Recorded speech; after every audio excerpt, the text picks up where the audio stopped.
The studio lights dimmed as Congresswoman Jasmine Crockett walked onto the late-night talk show set, her emerald green blazer sharp against the dark backdrop. Just moments before, host Bill Maher had made a comment that sent shockwaves through the audience, a remark about urban politicians playing the race card that many saw as a direct attack on black representatives like Crockett. The 33-year-old Texas Democrat had been invited to discuss criminal justice reform, but what happened next would turn a routine political interview into a viral moment that dominated social media for weeks. Maher, known for his provocative style and decades of controversial takes, thought he could easily handle another young politician. He was wrong. What Crockett did in the following 20 minutes didn't just surprise Maher, it left him visibly shaken, scrambling for responses, and facing the biggest backlash of his career. This wasn't just a political disagreement. This was a masterclass in how to dismantle someone who underestimated their opponent.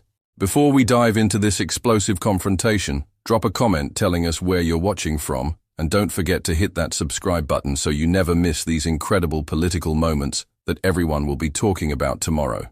Bill Maher sat behind his familiar desk, the same spot where he'd hosted politicians, celebrities, and intellectuals for over 2 decades. At 68, the comedian-turned-political commentator had built his reputation on saying what others wouldn't dare. His show had become a weekly destination for political junkies, known for its panel discussions and Maher's often controversial monologues. Maher prided himself on being politically incorrect, often claiming he spoke truth to power regardless of who got offended. He'd survived multiple scandals, lost shows, and bounced back stronger. His audience loved his willingness to challenge both sides of the political spectrum, though critics often accused him of crossing lines, particularly when discussing race and social issues. Tonight, he'd planned what seemed like a standard segment on criminal justice reform. He'd done hundreds of these interviews with politicians. In his mind, this would be another opportunity to showcase his sharp wit against a relatively new congresswoman who'd probably stick to talking points. Jasmine Crockett represented Texas's 30th congressional district, but her influence extended far beyond Dallas. At 33, she'd already established herself as one of the most articulate and fearless voices in Congress. A former public defender and civil rights lawyer, she'd fought in courtrooms long before stepping into political arenas. Crockett had grown up understanding the justice system from both sides, seeing how it failed communities of color, while also knowing exactly how to use legal arguments to fight back. Her background wasn't just political theory, it was lived experience defending people who others had written off. She'd come to the show expecting a serious discussion about prison reform and police accountability. What she didn't expect was Maher's opening comment that would change the entire tone of the evening. But Crockett had faced hostile judges, aggressive prosecutors, and dismissive colleagues her entire career. She wasn't intimidated by a talk show host. This confrontation represented more than just 2 people disagreeing. Maher embodied a certain type of liberal comedian who believed his progressive credentials gave him permission to make comments about race that others couldn't. Crockett represented a new generation of black political leaders who refused to let such remarks slide, even from supposed allies. The audience watching included millions of Americans grappling with ongoing conversations about racism, whether it could hide behind humor, and who gets to decide what crosses the line. This wasn't just entertainment.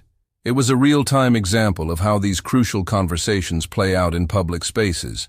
For Maher, this was supposed to be another episode. For Crockett, it became an opportunity to address something much bigger than one person's comment. The winner of this exchange would shape how similar conversations happen in the future. The trouble started during Maher's opening monologue, before Crockett even appeared. While discussing recent political developments, Maher had veered into commentary about urban politicians. "You know what I love about these young representatives from urban districts?" he said with his trademark smirk. "They've figured out the perfect political strategy. Just call everything racist and watch your opponents scramble." The audience gave uncertain laughter, some clapping while others remained silent. Maher continued, "It's like having a trump card you can play anytime someone disagrees with your policies. Can't defend your position on crime. Racism. Someone questions your budget proposals. Obviously racist.